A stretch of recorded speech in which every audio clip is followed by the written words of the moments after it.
Nita, and I am back finally to do an updated pregnancy vlog for weeks, I want to say 33 to 37. Today is the 4th of July, so let me say happy 4th.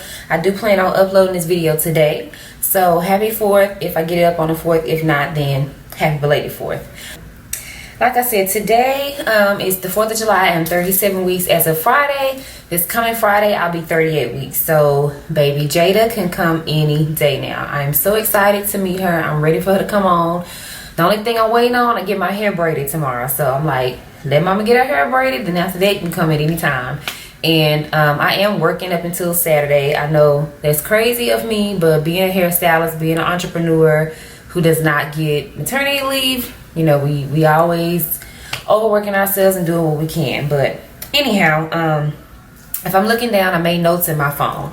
So first thing, as far as these last few weeks, this last trimester as a whole has been a tough one, only because I've been very uncomfortable and I've been in a lot of pain to the point where I've cried quite a few times.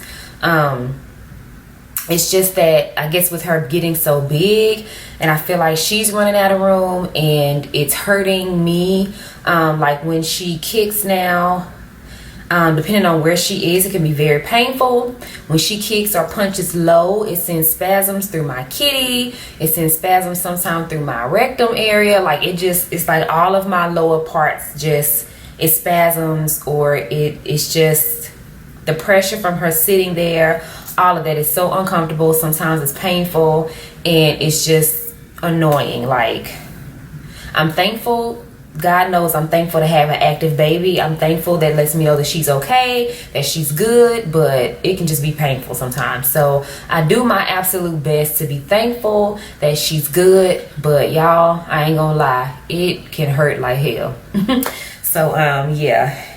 I have been in full nesting mode this last month, getting everything together. I think I told you guys that my baby shower was on Sunday, June the 4th. So a month ago, and I feel like because I had my baby shower so late, I pretty much took the month of June, my off days. I was busy running errands for Jada, like getting things for her room. But I started with the necessities, sorting through the gifts. Like, we got so many gifts, it was ridiculous. And I hate that I didn't get to do a baby shower haul, but because I felt like I was so rushed to get things together, like when I had my baby shower, I was 32 weeks. So like, I felt like I didn't have time to, you know, waste on getting things together. So I wanted to, if nothing else, have the necessities done. And so because I spent the month of June like preparing for her, I didn't have time to really do vlogs. And the few that I did them in the car on the way somewhere. I didn't have time to sit down and do no setup like this and show you guys the gifts, because I was really just overwhelmed with trying to get things together for her. Like I said, especially if nothing else, the necessities. And so the last thing that we're doing is her nursery. It's almost done. You guys may could see some things in the bag, like her pack and play and some pictures on the wall. It's almost done. We just need to hang her curtains, and I have those pretty paper flowers we're gonna hang over here, and then I think that's it for in here. Maybe a few more pictures or something, like maybe hang some maternity pictures in here. But for the most part, her nursery is done. But that was the last thing, because to me there wasn't a necessity. Like, she's not really going to be in here much. So the necessities were making sure that she had enough clothing and burping cloths, mittens, socks, hats, those kind of things, washing her clothes. And let me tell y'all, nobody tells you that when you like popping tags on baby clothes, like that's a freaking job. Like, for real. I feel like it took me a couple hours to just unpackage and pop tags on all her clothes, her onesies, her socks, her mittens, the burping cloths. Especially like the packages of clothes where it's like 6 onesies. It's like they got them stringed together on both sides. And I'm just like, I mean, really? Like, that was a job. Just unpopping tags and taking off the little plastic things on all of her clothes. I'm like, I mean, really? But anyway, so that was a job within itself. But just getting all that done, washing, organizing, folding, organizing her closet, seeing what she needs as far as bottles are concerned, pacifiers if she need them, making sure I have my breast pump, making sure, you know, just other little knickknacks. Like later on, I remember that we needed a thermometer. We didn't get the nose aspirator. Just little things like that, just trying to make sure that she had the necessities. And so once that was done, then I focused on, okay, well, let's get her nursery together. But she has everything. Like I said, the crib was put together, her swing is put together, her bassinet's put together, the car seat is put together. We just need to put it in the car. Actually, it was just we waited to get my car detailed, and it took a while because it kept raining here. So we're actually going to put that in the car today. And yeah, so everything's pretty much done now. Finally packed my hospital bag. I just did that Friday. Like, when I tell y'all, I feel like I've just been running like a chicken trying to get things done.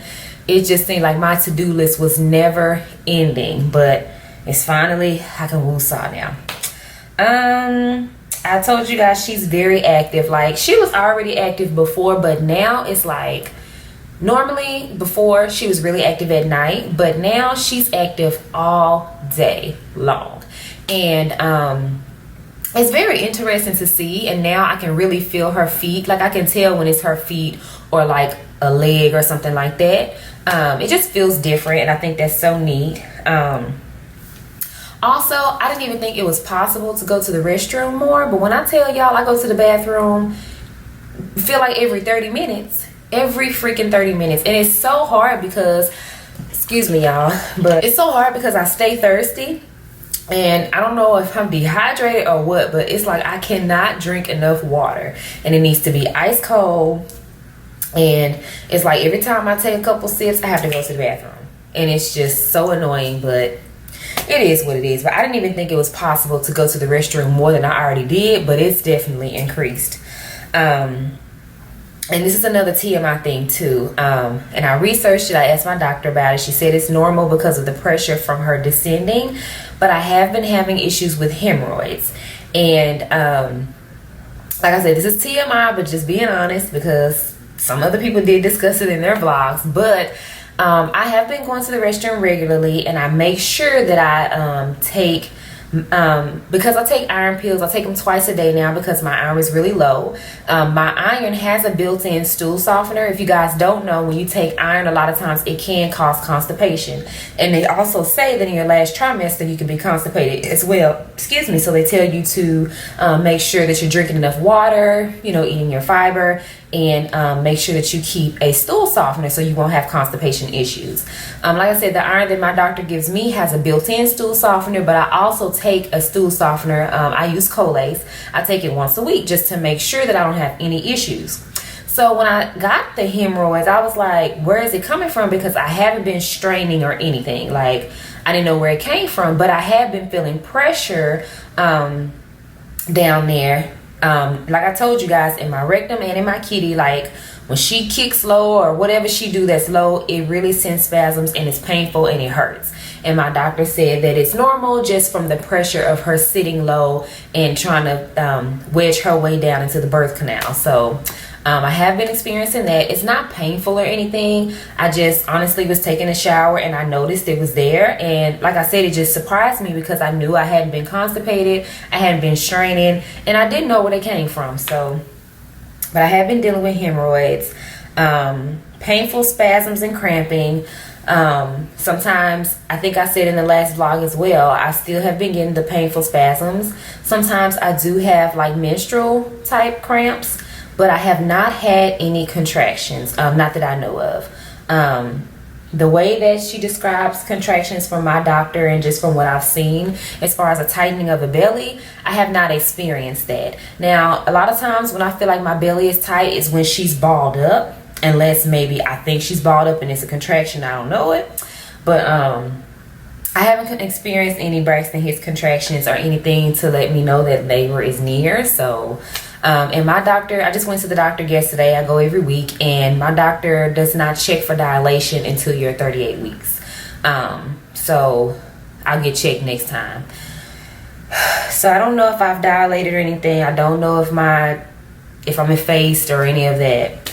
I do have constant lower back pain all day, every day, no matter what I do. If I'm working, of course, being on my feet, I do get back pain, but I have a little brace that I wear for that.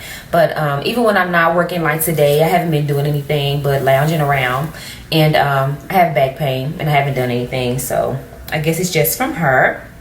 I told you guys I have my weekly doctor visits. Everything's so far so good. She's growing normally. Her heartbeat is good. She's very active. But let me tell you guys when shit got real for me that like she's really coming. At my last doctor's appointment last week, yeah, it was last week that I started going every week. So this week was just my second visit, going every week. And I walked in there and they was like, okay, well, we got, like, she had a stack of papers and they started saying, okay, we need to go over your consent forms. And I'm like, consent forms? Consent for what? Now, mind you guys, I had already pre-registered at the hospital, so I thought that was all I needed to do. And she was like, well, no, we're going to do your consent forms just to, you know, they went through asking me if I wanted to do a natural birth, pretty much going over like my birthing plan. If I wanted a natural birth, if I wanted an epidural, if I wanted to try the narcotics, if I wanted to do... if I just wanted a voluntary C-section, telling me about when the hospital policy is for induction, that kind of thing. And then you sign off saying that you understand, or they give you paperwork to, you know, to read. And then you have to sign saying that you acknowledge the risk of having a vaginal birth, having a C-section. You have to let them know if you're okay with having a blood transfusion if you need to. You let them know if you are okay with being recorded for video, for informational purposes or learning purposes later. Let them know if you're okay with a student being in the room, just that kind of thing. And that's when shit really got real. Like before, like washing her clothes and all of that, and if I don't insert a clip, I'll probably just upload that video.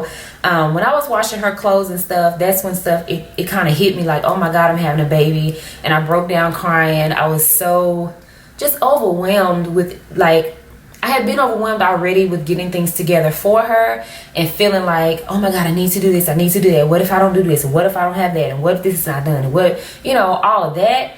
But it just really hit me like I'm having a baby. And, you know, I feel like you can prepare all day. You can wash clothes, you can buy this, you can watch this video, you can go to that class. But I feel like nothing can truly prepare you to be a parent. I just feel like you can do your part, but there's no manual for it. And it really just hit me, and I just was crying. I was honestly kind of terrified, like, what if I'm not a good mom? And anyway, so when I went to the doc, aside from that moment, like, I knew I'm having a baby, she's coming, but it still hadn't just hit me until that moment when I was folding her clothes. And then especially when I had to sign those consent forms at the hospital, and they were asking me, you know, my preferences and telling me, well, if this happens, we'll need to do this. This is a procedure for that. And it was just like, I mean, shit is really getting real. And I mean, it really... I left and I called my boyfriend. I was like, yeah, shit got real. So yeah, I'm excited though. Nonetheless, I am nervous as hell. I'm not gonna lie to y'all, I'm really nervous, just because, like I said, nothing can prepare you for parenthood. I don't think. Like I said, I think that you do your due diligence by going to birthing classes and reading and looking at videos and, you know, taking classes or doing whatever you do to prepare yourself. But I feel like, you know, you'll get it when she gets here. And I also honestly just kind of felt like I was on information overload, just because I read so much and I researched so much. And it's just kind of like, especially when you're having your first child, it's just so much information, and it's kind of like, I just pray that when she gets here it clicks, like things kind of go together. Because I kind of feel at this point like I'm on information overload. I've read so much, I've researched so much, I've talked to so many people, I've taken classes, I've asked a million questions, and I just have all this information stored that I kind of don't know what to do with it. So anyway, I'm sorry if I'm rambling too, y'all. It's just a lot. So yeah, and the last thing I want to tell you guys about our birthing class. My doctor suggested that we take the birthing class that the hospital provides, and we did. That was a couple weeks ago, and it was actually very informative. I'll be honest, I was like, I don't know, because I honestly don't know a lot of people who took the birthing classes at the hospital. My sister didn't. Of course, my mom didn't, but you know, she had us 30 years ago. My sister didn't, and I only have one friend that has a kid, so and I don't think she did either. I just think she did the hospital tour. So but I went ahead and you know, we went ahead and went. And it was actually very informative for the both of us. My boyfriend was glad that he went because he got to talk to some other guys, and they had a lot of the same concerns and fears, which honestly a lot of it was financial concerns. And I guess as a man, you know, as a provider, I could see that being a problem. Not a problem, but I could see that being a concern. And it seems like a lot of the men, that was more so their concern, like the provisional part of it. As far as the mothers, everyone in there was first time parents, and we were more so concerned with pretty much kind of being good moms. And a lot of us were nervous about labor and delivery. I'm not gonna lie, I'm still nervous about labor. I just wonder, when is it gonna happen? Am I gonna be I hope to God I'm not at work, because I'm a hairstylist, and I would hate to be like, hey girl, I can't finish your hair, I gotta go to the hospital, you know, like. So I pray to God that I'm able to finish my last few clients for this week before she comes. But yeah, I just hope that, you know, I'm at home, I'm not across town in my mama's house where I have to go way over here to go to the doctor, or something crazy like I'm at Walmart in my water break. Like, I just hope that, you know, it's not something crazy like that. But whatever the case may be, we're going to see what Miss Jada decides to do. We are keeping our fingers crossed and praying to God that she comes on her daddy's birthday. His birthday is next Tuesday, July 11th. I think that's Tuesday or Wednesday. His birthday is next week on the 11th. My due date is the 21st. So she'll be, if she does, she'll just be 10 days early, so she'll be fine. I'm considered full term now, so she'll be good either way. But that will be a great birthday present for her dad. So I am praying that she comes on that time. Like I told you guys, the only other things that I have to do to prepare, aside from getting the curtains up in her room and, you know, finishing little knickknacks in her room, I get my hair braided. I already got my lash extensions on so I can be cute. I keep my eyebrows, I tint my eyebrows. I am taking some makeup to the hospital for afterwards when I have visitors, but I am not wearing makeup during my labor and delivery because I just personally don't want to. Like, when I'm in pain and I'm agitated, I don't want stuff on my face because I start rubbing my forehead, and I don't want to, and I just don't want to wear no makeup. And then too, when my baby get here, I want to kiss her, and I want to be able to be on her without like, oh, I got this makeup on my face. So yeah, I got my lashes done, my brows. I'll get my hair braided tomorrow. Get my wax appointment is Saturday, but I keep it waxed anyway. So yeah, I'm just trying to make sure, like, I shaved. Just trying to make sure that I do everything I can to make sure that I'm as prepared as possible. I know that stuff is really irrelevant, but hey, it makes me feel better. But yeah, that's pretty much it for weeks 33 through 38, just getting things together. So I am going to do a what's in my hospital bag video actually today, and then I'm going to do my best to film, you know, do a tour of her nursery or whatever. I'm going to do my best to make sure I knock those out before she comes. And I'll keep you guys updated. Oh, last thing, as far as my labor, I did find out that our hospital, I cannot record the labor process. I mean, I can record, but I think like when I'm actually pushing and stuff, I don't think I can record that. Whatever the case may be, I'm not going to take my camera to the hospital. I am going to record some video, of course, takes pictures and that kind of thing, but 9 times out of 10 it'll just be from my phone. Number one, I know me when I'm in pain. I'm not going to want to be worried about holding this camera and updating y'all. Like, for people who do that, they are some troopers. For me, I'd rather just be in the moment. And then for two, with this camera is very expensive, and I dropped it one time, so the lens on it, like, you have to hold it a certain way, and I will be so pissed, not gonna lie, if one of my family members dropped this camera or whatever. So I just don't even want to bring it, just to be safe. If I do bring it, I'll probably just take pictures of her, but I won't do video. That way I can take the pictures myself, and I don't have to depend on a family member or a friend or somebody to work the camera and risk them breaking it, because it is quite fragile from me dropping it before. So yeah, that's it for my updates. Let me give y'all a belly shot, and I'm gonna get out of here. I hope you guys enjoy your 4th, eat you some good barbecue. My plan for today is to do absolutely nothing. I'm gonna get a plate and I'm gonna lay in the bed. I may go to the pool, but that's about it. So yeah, let me show you guys my belly. Whew. So this is it at 37 weeks. My baby girl. What is this on my shirt? Anyway,